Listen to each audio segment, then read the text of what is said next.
오늘 읽은 말씀에 근거해서 이사야 강의 15번째 시간으로 야곱, 이스라엘, 여수룬이라고 하는 제목으로 말씀드리겠습니다. 하나님은 하나님의 역사에서 가장 위대한 도박사다라고 하는 말이 있습니다. 도박사에게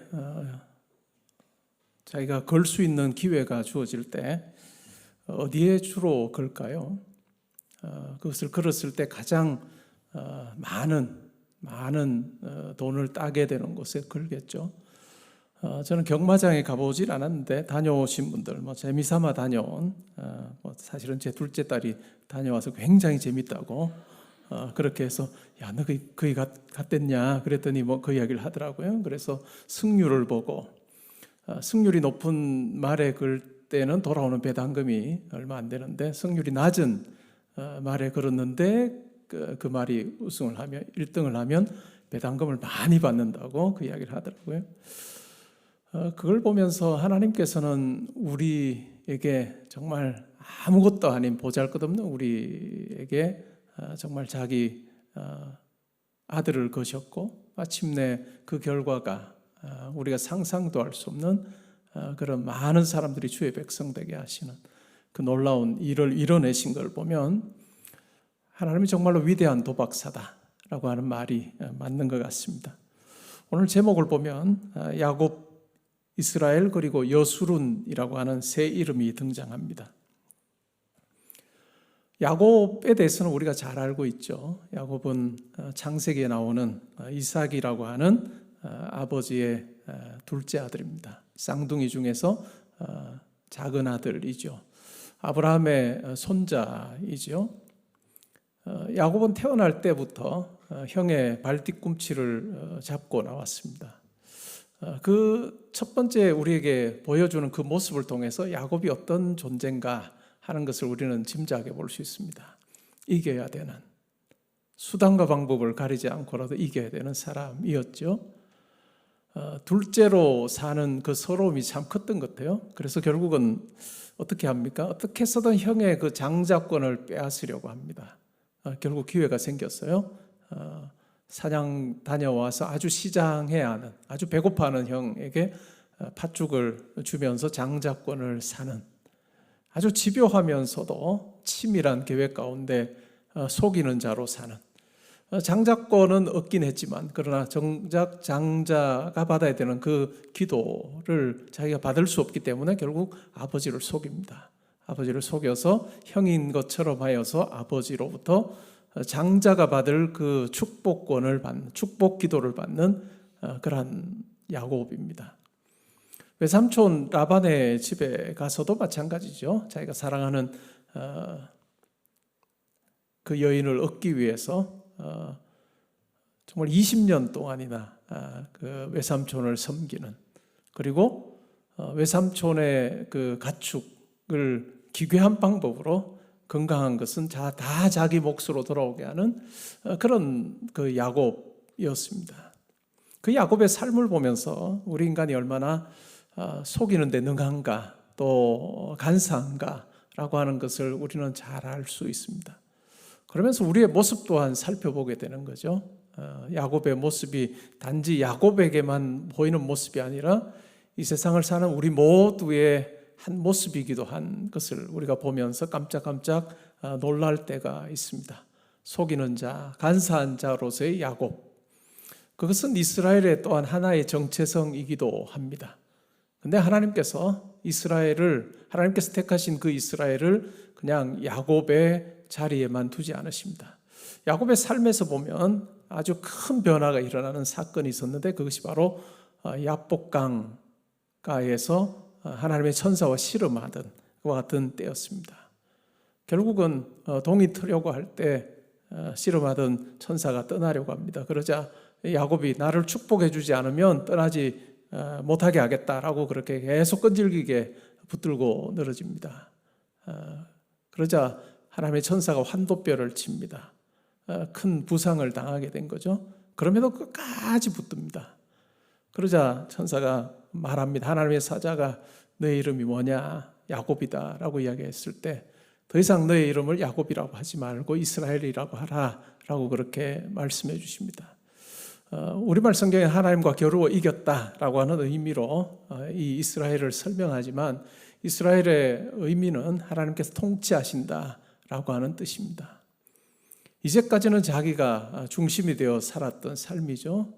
그러나 그 사건 이후로는 이제는 하나님께서 야곱의 삶 가운데 함께 하셔서 통치하시는 그 경험을 하게 됩니다. 자기의 생각과 자기의 방법을 다 내려놓고 하나님의 뜻에 순종함으로 살아가는 모습을 우리가 변화된 이 야곱, 이스라엘의 모습 속에서 우리는 발견할 수 있습니다. 야곱에서 이스라엘로 변하는 삶입니다. 자기가 가장 중요한 삶에서 이제는 하나님이 중요한 삶으로 바뀌는 그것이 야곱의 삶 가운데 있었습니다. 하나님께서는 이스라엘, 자기 백성 이스라엘을 부르실 때 나의 종 야곱아라고 그렇게 부릅니다. 나의 종 야곱아.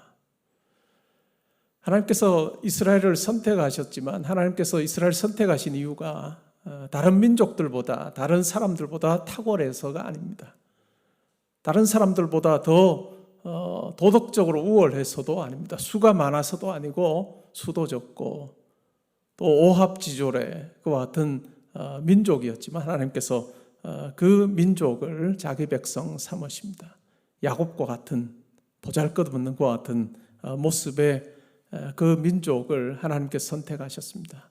그리고 선택하시고 그것으로 끝내시지 아니하시고 끝끝내 이스라엘이 되게 하시는 놀라운 일을 행하십니다. 이스라엘의 역사를 보면 야곱에서 이스라엘로 변하는 한 인물 속에서 보았던 이 모습이 한 민족, 한 나라 속에서도 우리가 발견하게 되는 모습이고 또 하나님께서는 끊임없이 자기가 택한 이스라엘을 하나님의 통치가 있는 그러한 나라 삼기 위해서 끊임없는 사랑으로 또 하나님의 열심으로 개입하시는 것을 우리는 잘 알 수가 있습니다.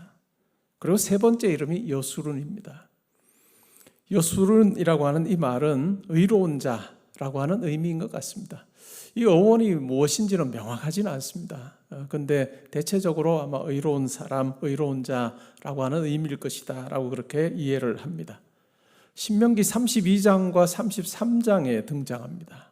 이스라엘을 여수룬이라고 부르는 내용이 나오는데 이 여수룬이라고 말하는 이 단어가 등장하는 이 신명기 32장은 그렇게 아름다운 모습을 그리고 있지 않습니다. 하나님께서 많은 은혜를 주시고 하나님께서 많은 은택을 베풀어 주셨음에도 불구하고 하나님을 떠나는 정작 의로운 자로서의 삶이 아니라 하나님을 실망시키고 하나님을 배반하는 그러한 모습으로 살고 있는 이스라엘에 대해서 이야기할 때 이 단어를 사용하고 있습니다. 그러니까 하나님께서 목적하시는 그것과는 너무 다른 삶을 지금 이스라엘 백성들이 살고 있음에 대해서 이야기하고 또 가나안 땅에 들어가면 그렇게 살 것이라고 그렇게 신명기에서 이야기를 하고 있습니다. 그런데 그럼에도 불구하고 하나님께서는 끊임없이 이스라엘 백성 가운데 개입하셔서 마침내 여수룬 삼으시는 그 일을 행하시겠다라고 그렇게 약속하고 계십니다. 이 이사야서 말씀은 바벨론의 포로로 잡혀가게 될 이스라엘 백성들에게 하신 말씀입니다. 불순종하여서 결국은 약속의 땅을 떠나게 되는, 포로로 잡혀가게 되는 그 같은 어처구니 없는 현실 앞에서 하나님께 선지자를 통해서 하시는 말씀입니다.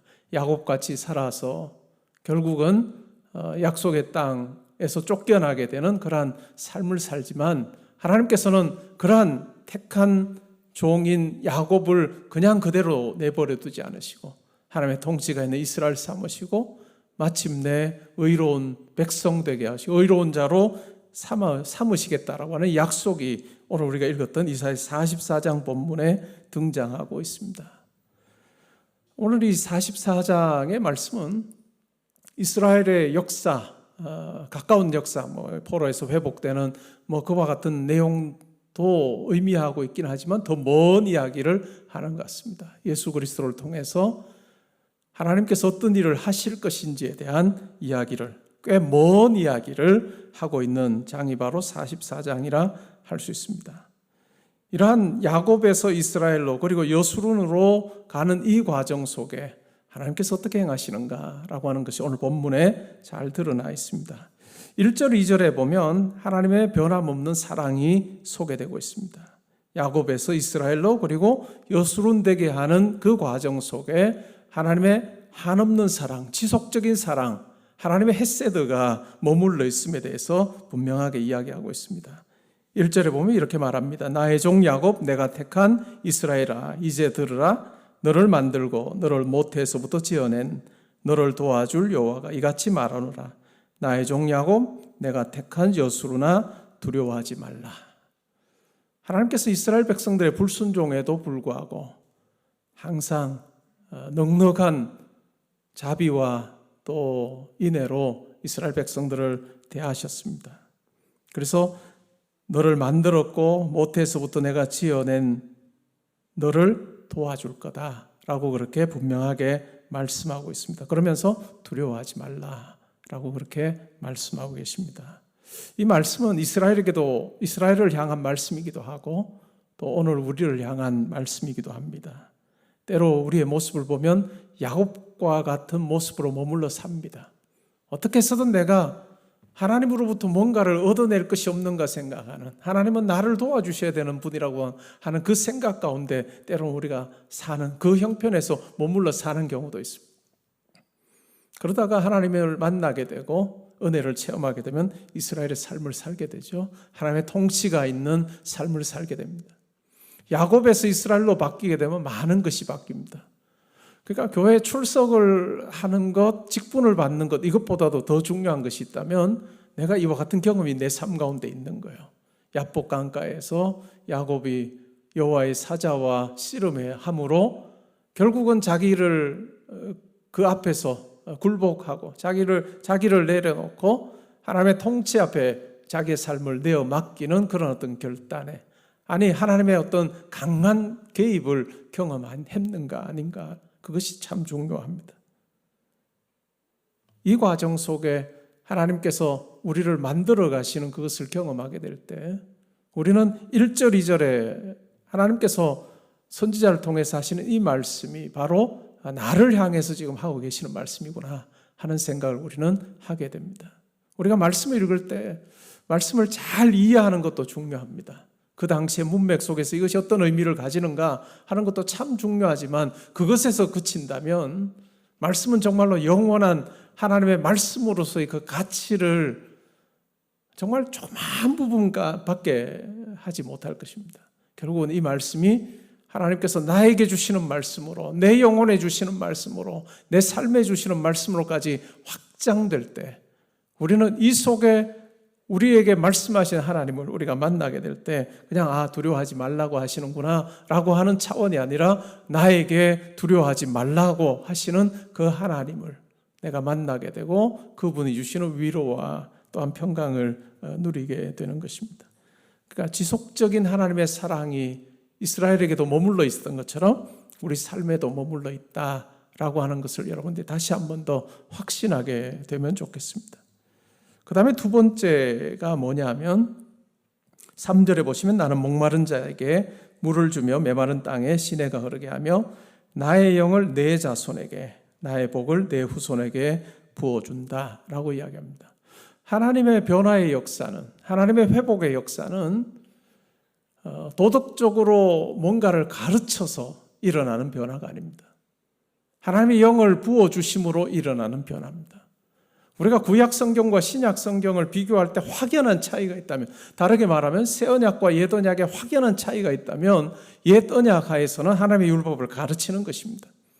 그런데 한계가 있습니다. 하나님의 율법, 하나님의 뜻이 여기 이 계명 속에 담겨 있다, 율법 속에 담겨 있다고 해서 어떻게 지킬 수 있느냐를 수없이 가르치고 반복해서 교육을 하지만 그러나 한계가 있습니다. 어떤 한계가 있을까요? 그것을 지킬 능력이 없는 것입니다. 우리 인간의 무능함이 있는 것입니다. 그렇기 때문에 구약의 이스라엘 백성들의 삶을 보면 하나님이 어떠한 분이신지를 알고 하나님의 계명을 알매도 불구하고 그것을 지킬 능력이 없어서, 순종할 능력이 없어서 항상 불순종하는 자로 살아갑니다. 그런데 새 언약은 달라요. 새 언약은 뭘까요?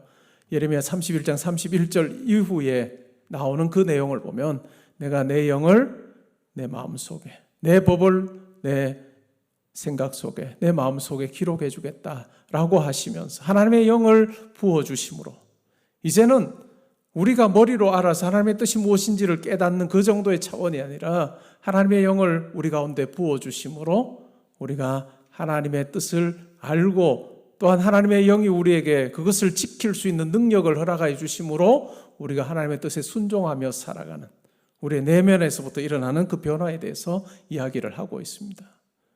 야곱에서 이스라엘로 여순으로 바뀌어가는 그 과정에서 우리의 어떤 노력이나 우리의 어떤 결단에 의해서 그 과정이 이루어지는 것이 아니라 하나님께서 자기의 영이신 하나님의 영이신 성령을 부어주심으로 우리가 성령이 우리 가운데 거하셔서 우리를 주장하시는 것을 경험하게 될 때 이와 같은 변화가 일어난다라고 하는 것을 우리로 하여금 알게 해 주십니다.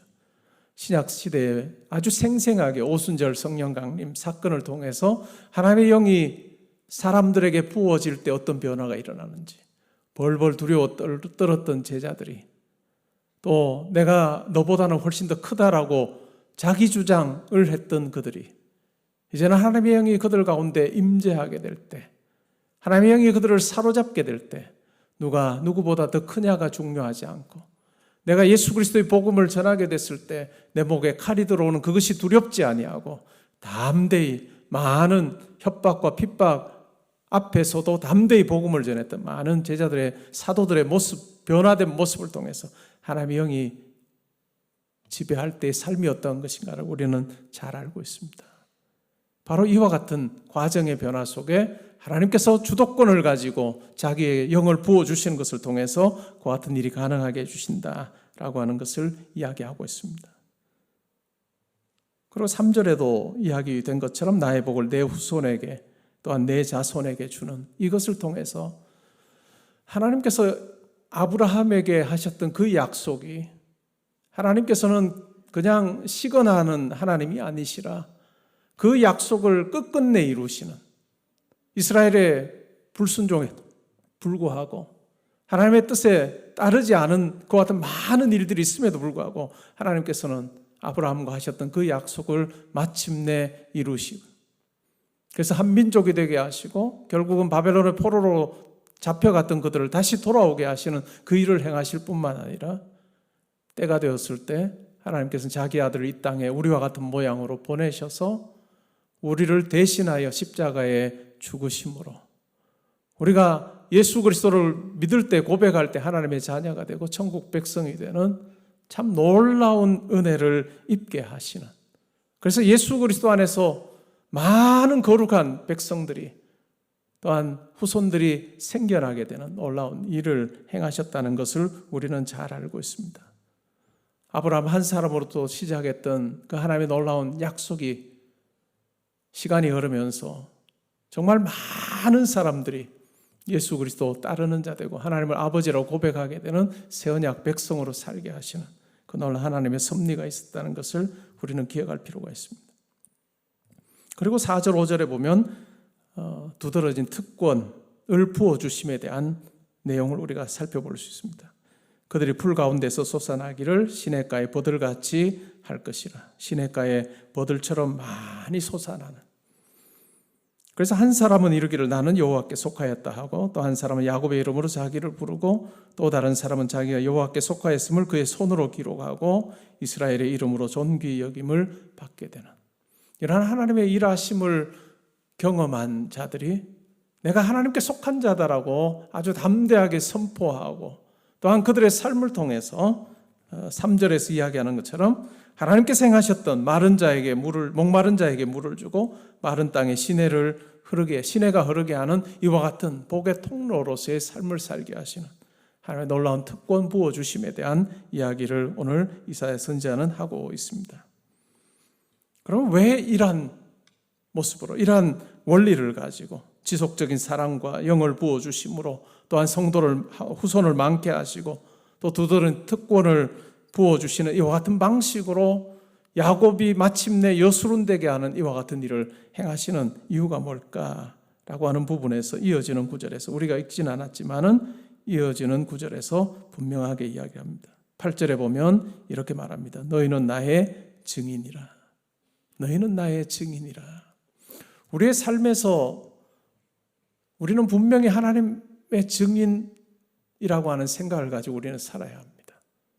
우리의 삶에 일어나는 여러 가지 일들이 내가 높아지고 내가 존귀해지고 내가 더 많은 것을 가지고 라고 하는 것이 우리의 인생의 목표가 되는 것이 아니라 나에게 일어나는 많은 일들을 통해서 하나님을 증거하는 자로 내가 살아야 되겠다라고 하는 그 확신이 우리 삶 가운데 있어야 될 것입니다. 우리가 신약의 성도들을 보아도 마찬가지입니다. 하나님께서 많은 성도들을 예수 그리스도 안에서 부르신 그 목적이 무엇인가를 이야기할 때 바로 이와 같이 증인의 삶을 살도록 하기 위함이다 라고 하는 것을 분명하게 이야기를 하고 있습니다. 여러분, 우리 이 땅에서의 삶의 목표가 하나님, 제가 보이지 않는 하나님을 제 삶을 통해 보여주는 자로 살기 원합니다. 참으로 목마른 자에게 물을 주신 그 하나님께서 내 삶을 통해서 그 같은 분이시다는 것을 내가 많은 사람들에게 전하며 살기 원합니다. 도무지 소망이 없고 절망 가운데 살 수밖에 없는 자에게, 사막 같은 그와 같은 마른 땅 같은 삶을 살고 있는 사람에게 하나님께서 시내가 흐르게 하시는 분이라는 것을 내 삶을 통해서 증거하고 드러내는 삶을 살기 원합니다 라고 하는 그 마음이 우리 가운데 있어야 할 것입니다. 여러분, 신앙생활을 하는 것은 신나는 일입니다. 신앙생활은 그냥 억지로 하는 일이 아니고 신앙생활은 정말로 신나는 일이에요. 하나님과 함께하는 이 시간이 얼마나 신나는 것인지, 때로는 봉사의 자리에 있을 때도 하나님께서 우리에게 말씀합니다. 야, 네가 그 일하니까 내가 너무 좋다.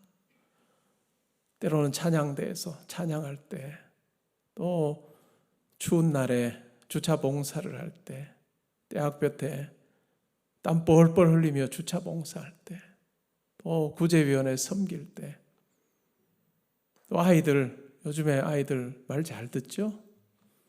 한마디만 하면 척척 알아서 다 하죠? 안 그래요. 말 안 들어요. 그런 아이들에게 어떻게 해서든 말씀 한 구절을 가르치려고 하는 그 교사들의 그 수고하는, 세상 사람들이 보기에는 그렇겠죠. 야, 너 정말로 할 일 없구나. 그렇게 할지 몰라도 하나님께서 그와 같은 모습으로 어떻게 해서든 하나님께서 나에게 주신 그 은혜, 내가 기쁨으로 잘 감당하며 하나님께 감사로 올려드리기 원합니다 하는 그 마음으로 우리가 봉사할 때, 때로 우리가 물질을 하나님 앞에 드릴 때 하나님께서 우리 마음속에 한없는 기쁨을 허락하여 주심으로 그 시간이 우리에게 감사의 시간이 되게 하시고, 그것이 우리에게 정말 말할 수 없는 은혜가 되게 하시는 것을 경험하게 하는, 하나님께서 참으로 놀라운 방식으로 이 세상의 사람들과의 관계 속에서 우리가 경험하기 어려운 방식으로 우리 삶 가운데 개입하셔서 그것을 경험한 우리로 하여금 이 세상의 원리가 아닌 하나님의 그 사랑의 원리대로 많은 사람들에게 복의 통로가 되게 하시는 그 일을 하도록 하기 위해서 우리를 부르셨다는 것을 우리는 기억할 필요가 있습니다. 2023년 가을에도 여전히 우리는 한 가지 기도 제목을 가지고 하나님 앞에 나아갑니다. 그 한 가지 기도 제목 또한 마찬가지일 거예요. 이건 나에게 이루어 주십시오 하나님이라고 하는 기도로 끝나면 야곱의 기도일 겁니다. 이것 이루어주면 나에게 어떤 유익이 있다. 그리고 그냥 이것 이루어 주십시오 하고 그러면 하나님께서도 이것 통해서 뭐 기뻐하실 것 같습니다 라고 하는 차원, 뭐 그렇다면 모르겠어요. 하나님의 통치를 경험하는 정도, 이스라엘의 어떤 경험인지 모르겠어요. 그러나 우리가 그것에서 머물지 말고 정말 하나님의 의로운 자답게, 하나님 이것이 하나님의 성품이 드러나고 또 하나님이 어떤 분이신가가 많은 사람들에게 잘 드러나는 참 좋은 일이 되기를 소원합니다 라고 하는 그 마음으로 우리가 기도할 때 우리의 한 가지의 소원도 정말 하나님을 드러내는 증거의 사건이 되게 하신다는 것을 우리가 분명히 확신하며 하나님 이 일을 통해서 하나님의 선하심이 드러나길 원합니다. 하나님 이 일을 통해서 많은 사람들이 웃게 되기를 원합니다. 이 일을 통해서 정말로 퍽퍽한 사막과 같은 그와 같은 곳에서 힘들어하는 자에게 정말 강물이 흐르게 되는 그같은 놀라운 일들이 벌어지기를 소원합니다. 사랑하는 성도 여러분, 여러분 자녀를 위해서 기도할 때, 또 우리 교회에서 자라나는 아이들을 위해서 기도할 때 그냥 작은 부분의 리더로서 그냥 살다가 세상 떠나게 기도하지 말고, 하나님 우리 자녀들을 통해서 또 개포동교회에서 자라는 우리 아이들을 통해서 정말 세계 열방이 기뻐하게 해주십시오. 세계 많은 사람들에게 참으로 섬기는 리더로서 다가가는 많은 인물들이 우리 교회에서 나오게 해주셔서 하나님이 높이 높이 드러나고 증거되는 복된 삶 살게 해주십시오라고 그렇게 기도하는, 부모로서의 그 기도의 특권을 잊지 아니하고 잘 감당함으로 우리 아이들을 통해서 정말 하나님이 존귀해지고 많은 사람들이 또 하나님께로 돌아오는 놀라운 역사가 일어나는 우리 교회, 또한 우리 미래의 우리 개포동교회 성도들 될 수 있기를, 그리고 오늘을 사는 우리도 그와 같은 모습으로 하나님 앞에서 열심 내어 달려가는 우리 모두 될 수 있기를 주님의 이름으로 축복합니다. 아멘.